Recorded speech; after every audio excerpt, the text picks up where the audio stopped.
guys, so I think a couple of you are looking for my Turkish bedsock hack. Yes. So here it is for you. A couple of things to start. I'm not going into the pattern. I'm just going to start the hack where it starts in the pattern. So you have to, because it's a paid for pattern and we want to support, Churchmouse. It's a great pattern.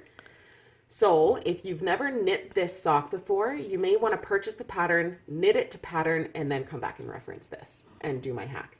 All right, so having said that, what I'm doing is in the Turkish bed sock, there will be a seam that runs across here.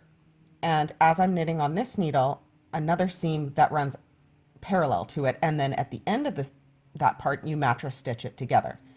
Well, I don't like sewing in ends and I don't like mattress stitch. I just don't like doing it. So what I did was I've closed the seam in the pattern while I'm knitting. So here we go. So we are at the point where we've done their heel turn and now we're knitting across 24 stitches. Okay. So in the pattern, it tells you to knit these 24 stitches, 24 rows. So this is what I do. Okay. So we're going to go ahead and start knitting.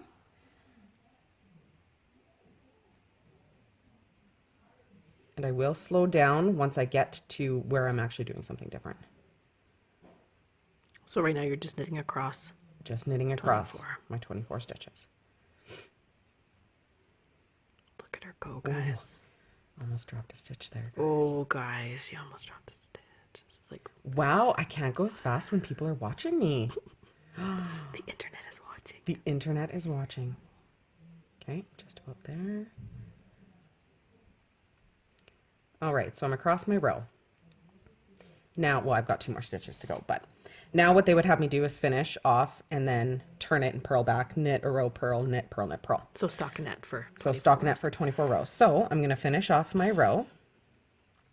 And instead of turning it right now, what I'm actually going to do is along this seam, I'm going to start picking up and knitting. Now, when you pick up and knit, you're increasing a stitch.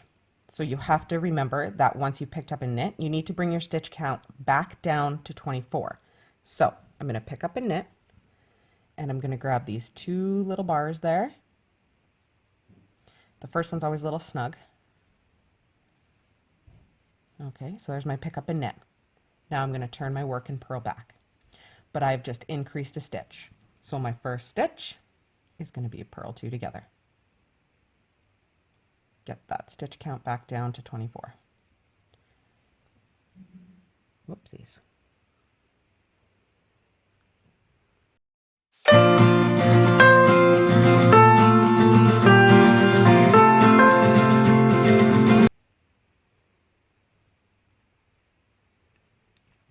Okay, so I'm at the other end. And now I'm going to do the same thing on this side, except I'm going to pick up and purl. Okay, so my straight line's coming down, so I'm just going to go blurry. There we go. So it's picking it from the other side. So I'm picking up and purling, not picking up and knitting. So I'm picking up and purling. So I've got my 2 little bars there. You're coming in from the other direction. Yeah. Well, they've picked up and purled in this pattern already. Oh, right. Yeah. Okay, so I've picked up and purled, but now again, I've increased my stitch count. So we're going to turn our work, go back to the knit side, and I'm going to knit 2 together to bring our stitch count back to 24. And now I'm going to knit across.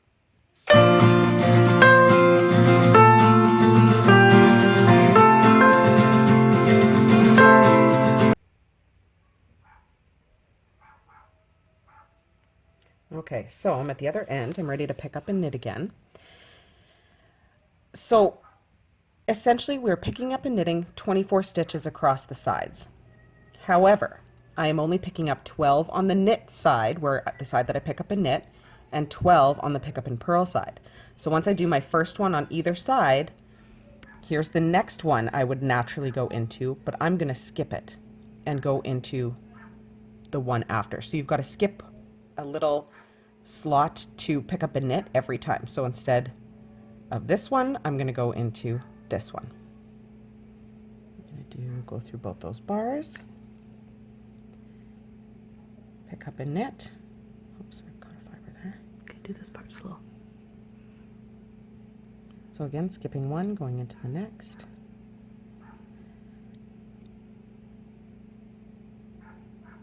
Okay, there's my pick up and knit. So now we're going to turn our work, and as we're purling back, we're going to purl those two together because we've increased our stitch count. We got to bring it back down to 24. So purl two together.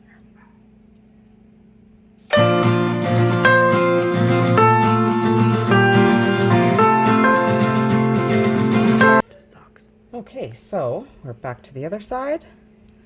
So again, when we pick up and purl, we're going to skip the next Just a one. second, just, Oh, it has to focus. There we go. okay, we're going to skip the next one right where we're just going to skip one every time.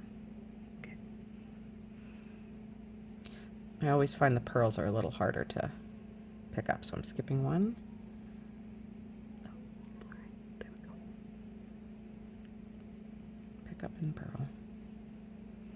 So just remember that every time you pick up a stitch, when you turn it to work back, you've got to knit two together and keep your stitch count at 24 across. So you're going to keep repeating that along this entire edge.